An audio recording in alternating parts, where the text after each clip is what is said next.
오늘 말씀 제목은 이제 어디에 호소할까요?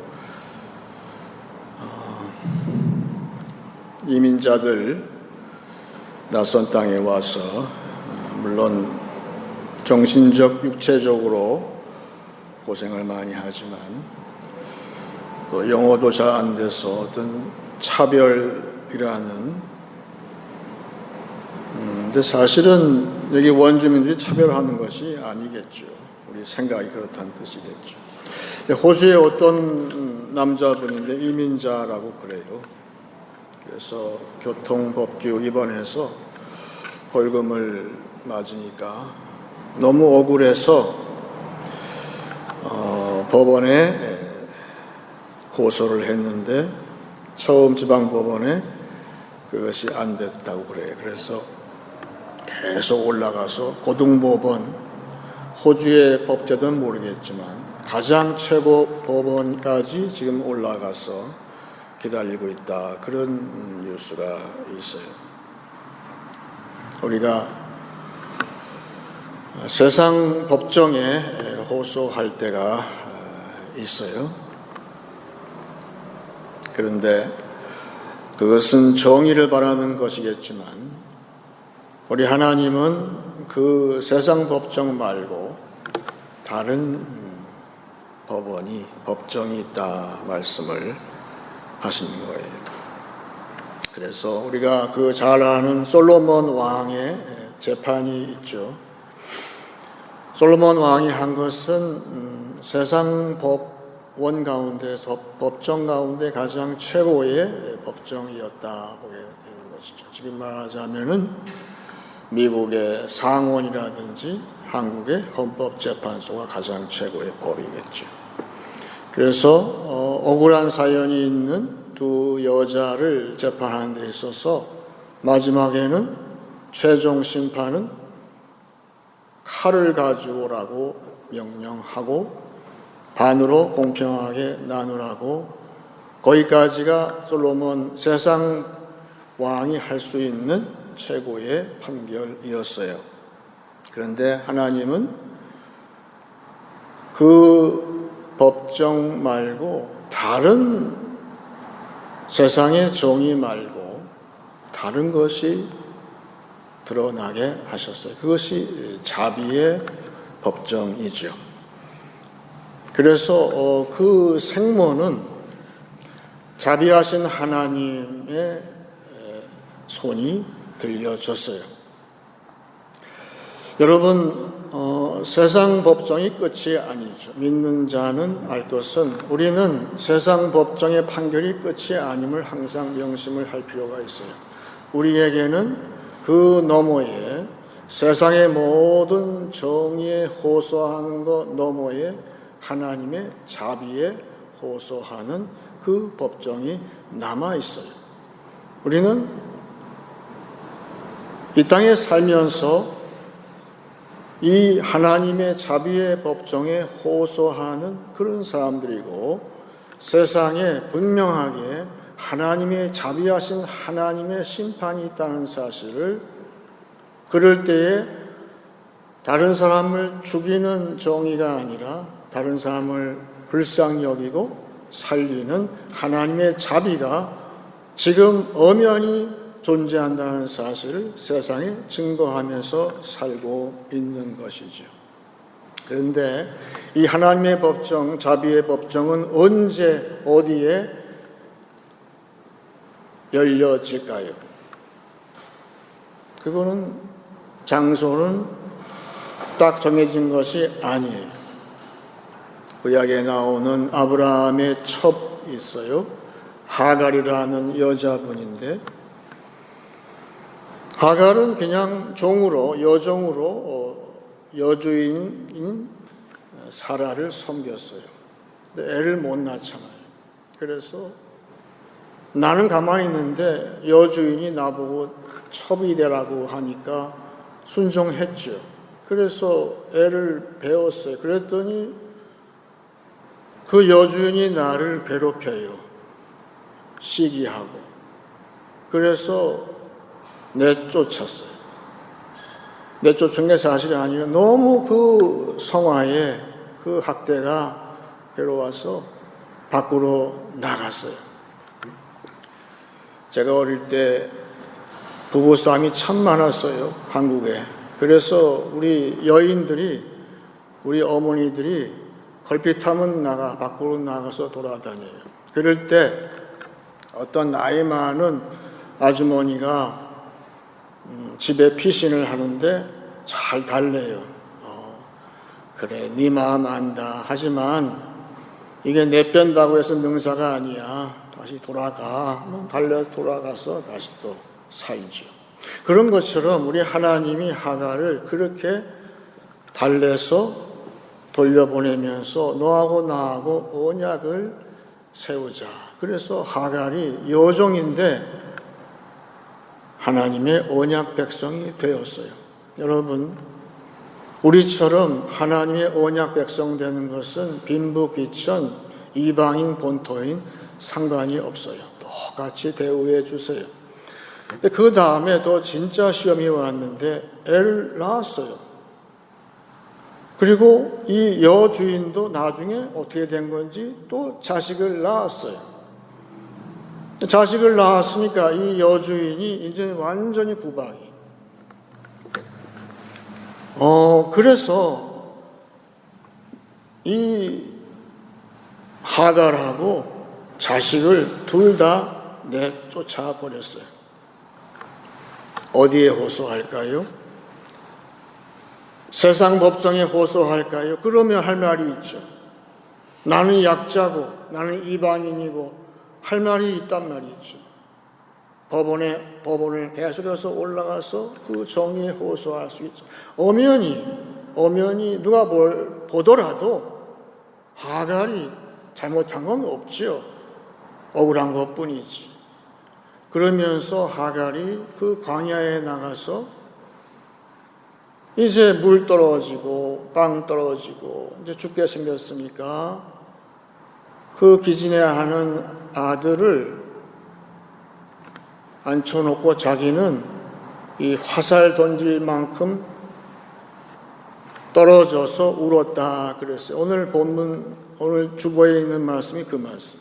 창세기 21장 16, 17절에 이르되 아이가 죽는 것을 참아보지 못하겠다 하고 화살 한바탕 골이 떨어져 마주 앉아 바라보며 소리내어 우니 하나님이 그 어린아이의 소리를 들으셨으므로 하나님의 사자가 하늘에서부터 하갈을 불러 이르시되 하갈아 무슨 일이냐 두려워하지 말라. 하나님이 저기 있는 아이의 소리를 들으셨나니. 하갈이 통곡을 했어요. 처음에는 간절히 기도했겠죠. 그런데 통곡이 나와요. 그렇게 될 수밖에 없겠죠. 그런데 여러분 여기 잘 보시면 울며 애통한 것은 엄마 하갈인데 하나님 말씀은 하갈의 소리라고 하지 아니하고 저기 있는 아이의 소리를 내가 들었다 그렇게 말씀하시죠. 가정에 무슨 사연이 있든지 간에 엄마가 부모가 울며 애통하고 이제 호소할 때는 한 군데뿐이 없다는 믿음 가지고 하나님께 통곡 기도할 때에 하나님은 우리의 자녀의 소리를 들으신다. 그거 믿습니까? 우리 자녀의 문제를 우리는 잘 모르잖아요. 그런데 내가 언약 백성으로서 하나님께 울부짖을 때에 하나님은 내 사연 플러스 내 자식들의 사연을 다 들으신다. 그러니 우리가 울며 애통하고 기도하지 않을 수 있어요? 이 기도가 참 중요한 거예요. 놀랍게도 이방 여인 하갈이 우리에게 그 샘플을 보여주었어요. 며칠 전에 우리 아내와 함께 TV를 밤에 보는데 병원 이야기예요. 그런데 그 병원 의사분이 그렇게 사람을 울려요. 그 옆에 집사람이나 울어요. 너무 안타까운 사연을 연기를 하니까 서양 사람들은 좀채로 그렇게 울음을 흘리게 하지 않는데 그 드라마는 참 특이했어요. 오늘 말씀은 시편 6편의 다윗의 울음이에요. 오늘 시편 6편은 다윗의 기도인데 다윗이 울며 기도한 시편이거든요. 특이한 시편이죠. 근데 우리는 이 다윗이 이때에 왜 울었는지를 잘 모르잖아요. 아마도 그 당시에 다윗의 동시대 사람들은 아마 이 시편을 읽으면서 우리하고는 전혀 다른 느낌이었을 거예요. 시편 6편을 딱 같이 암송할 때는 아마 같이 울었을 것 같아요. 다윗의 사연을 아니까. 그런데 언제 우리도 울까요? 그때 성령이 역사해야 돼요. 성령이 역사할 때에 우리도 오래된 이야기지만 성령이 나한테 감동을 줄 때가 있어요. 이 다윗의 시편을 읽을 때에 평상시에는 내가 눈물이 안 났는데 오늘 본문 말씀 나온 대로 여기 보세요. 6절에 내가 탄식함으로 피곤하여 밤마다 눈물로 내 침상을 띄우며 내 요를 적시나이다. 이 시편을 읽을 때 그냥 지나갔는데 오늘은 희한하게 내 눈에서 눈물이 나온단 말이죠. 왜 그럴까요? 성령이 나한테 시간을 초월해서 나한테 감동을 주기 때문에 그렇다 이 말이에요. 그런데 오늘 다시 한번 본문의 제일 앞을 보세요. 다윗의 시 인도자를 따라 현악 8째 줄에 맞춘 노래. 8째 줄이라는 게 뭐지요?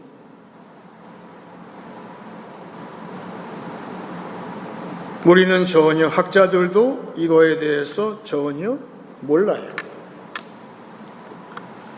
그런데 우리는 오늘 이렇게 한번 가정을 해 보십시다. 이 현악기 줄이 있잖아요. 8번째 줄이라는 뜻은 우리 마음에 이 심금을 울리는 줄이다. 성령께서 내 마음에 심금을 울리는 줄이. 저는 그렇게 믿었어요. 근데 다윗은 장기가 뭐냐 하면 자기의 기도를 혼자만 하는 것이 아니라 여기 시편 남긴 것처럼 후대의 모든 사람들한테 하나님께 기도하는 법을 가르쳤어요. 가르치기를 좋아하는 사람이에요. 우리는 다윗을 따라서 오늘 다윗의 눈물의 기도를 배우기를 원하는 거예요. 나 혼자 안 돼요. 성령이 함께 하셔야 돼요. 성령이 나의 심금을 울려줘야 돼요. 따라서 이 심금 8째 줄이라는 것은 성령의 감동을 얘기한다. 저는 그렇게 보고 싶은 것이죠.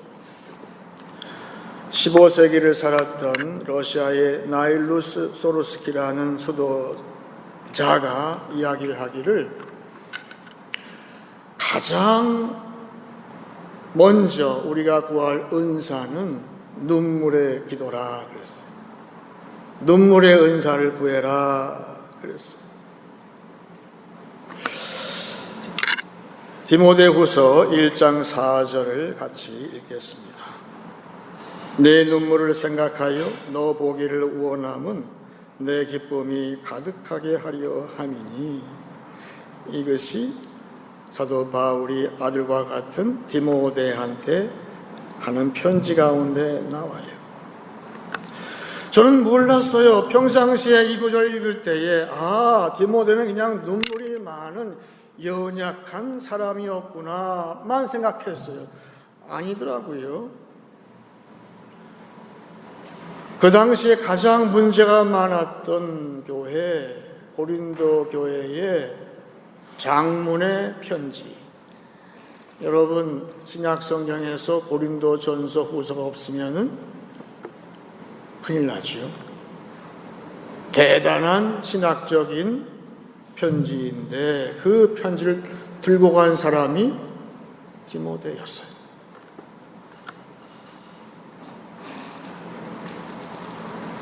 디모데가 가서 한 일은 제가 상상해 봐요. 그 웅장한 편지, 신학적으로 완성된 편지를 들고 갔는데 디모데가 할 일은 그냥 전하고 돌아서서 울었을 것 같아요. 하나님, 내가 이 사람들, 이 교회의 문제를 제가 해결할 능력이 전혀 없네요. 근데 제 마음이 아프네요. 막 우니까 뭐 저런 사람이 다 있어. 무슨 말도 안 하고 울기만 하고. 약해 보이고. 근데 여러분, 고린도 교회가 나중에 회개했어요. 교회마다 신학은 꽉꽉 찼어요. 지금 신학 우리가 모르는 게 어디 있어요? 다 알잖아요. 성경 다 알잖아요. 그런데 우리 선대 목사님들에게 있었지만 우리한테 없는 게 뭘까요? 그분들은 신학적으로 무식했어요. 그런데 디모데처럼 눈물이 있었어요.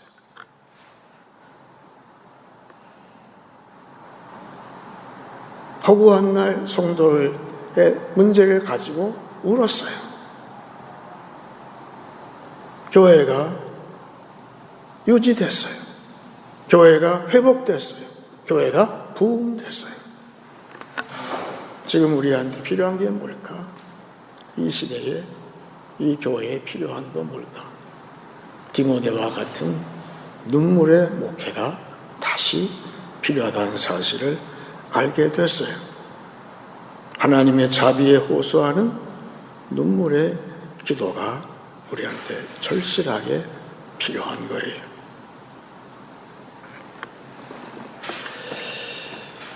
오래전 예화인데 아들이 젊을 때는 물질에 참 유혹에 약하잖아요. 남들 다 타는 멋진 승용차 있으면 운전면허 있는데 차가 돈이 없으니까 아버지한테, 돈이 많은 아버지한테 졸랐어요. 자동차 좀 사달라고. 그랬더니 아버지가 예스 노 분명하게 하지 않고 아무게 네 생일날은 와라. 갔어요. 그랬더니 이렇게 네모만 듯한 네모 그 박스에다가 포장을 잘해서 아들한테 줬어요. 풀어봤어요. 그랬더니 성경책이 이제 화가 폭발한 아들이 아버지 싫으면 싫다 하세요. 어떻게 성경책을 나한테 주세요? 그래서 내뺐어요. 내팽개치고 내뺐어요. 근데 몇 년 지났어요. 그 아버지가 몸이 약해서 어느 날 아버지 변호사한테서 연락이 왔어요. 자네의 부친이 작고했으므로 자네가 지금 처리해야 할 문제가 많아서 조속한 시일 내에 와주게, 그런 편지가 왔어요. 충격이었죠. 집에 가서 서재에 이렇게 들어가는데 마음이 몹시 심란했어요. 그리고 보니까 거기 자기가 옛날에 내팽개쳤던 그 성경책이 아직도 거기 있는 거예요. 그거 볼 때에 이 아들이 마음이 너무 아파서 눈물이 났어요. 눈물을 흘리면서 그 성경책을 한 장 한 장 넘기는데 성경책 맨 뒤를 이렇게 보는데 거기서 뭐가 뚝 떨어져요. 바닥에 보니까 자동차 열쇠. 딜러한테 맡겨놓은 이 사람이 오거든 이 차를 주시오라는 그 조건으로 해서 그 키를 갖다가 성공체에다 둔 걸 아들은 몰랐어요. 그 아들이 많이 울었다고 그래요. 그리고 다른 사람이 되었다.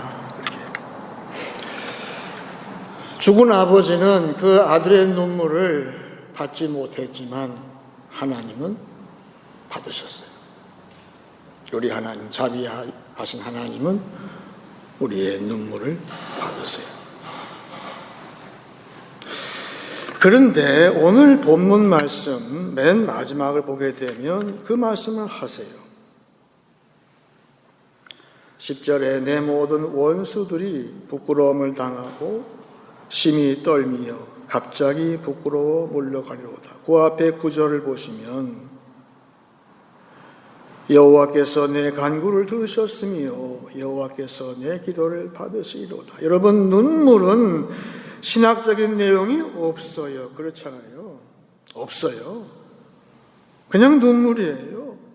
내가 무식해도 성령의 감동으로 내가 울 수가 있어요. 그런데 중요한 것은 내가 자비의 하나님께 나의 모든 간구를 사정을 아시는 하나님께 내가 눈물로 호소하는 즉시로 여기 나온 것처럼 10절에 갑자기 문제가 해결되고 원수가 물러간대요. 그러니 얼마만큼 오늘 시편 6절이 중요한지 알겠죠. 그만큼 중요한데 내 마음대로 안 되지만 8째 줄에 맞춘 성령의 감동으로 내가 오늘도 어디에 호소할까요? 하나님의 자비에 호소하면 되지요. 세상의 정의는 가만 보게 되면 시대에 따라서 왔다 갔다 해요. 그런데 하나님의 자비의 법정은 똑같아요. 똑같아요. 내가 어떠한 처지에 있든지 내가 유식하든지 무식하든지 관계가 없어요. 내가 성령과 함께 눈물로 호소할 때에 자비하신 하나님께서 즉시로 내 호소를 들으시고 모든 문제를 해결해 주실 것입니다. 그래서 오늘 교훈이 그래요. 우선은 여러분, 세상의 정의보다도 자비에 호소할 수 있기 원합니다. 내가 울며 애통할 때 가정과 자녀의 문제도 같이 해결받는다는 사실을 알기 원합니다. 성령의 도움으로 다윗의 눈물의 기도 우리 다 같이 배우기 원합니다. 그리고 이제 눈물의 이 은사를 다른 은사에 추가해서 교회가 꼭 얻기를 축원합니다. 우리 예수님은 주기도문 앞에, 맨 앞에, 그리고 맨 뒤에 하늘의 아버지라 하셨어요. 그 아버지는 히브리서에 나온 대로 이 땅에 계실 때에 통곡하시고 애통하시던 그 주님의 기도를 받으신 자비의 하나님, 자비의 아버지, 그 아버지께 우리도 주님과 함께 이제 호소하기를 원합니다.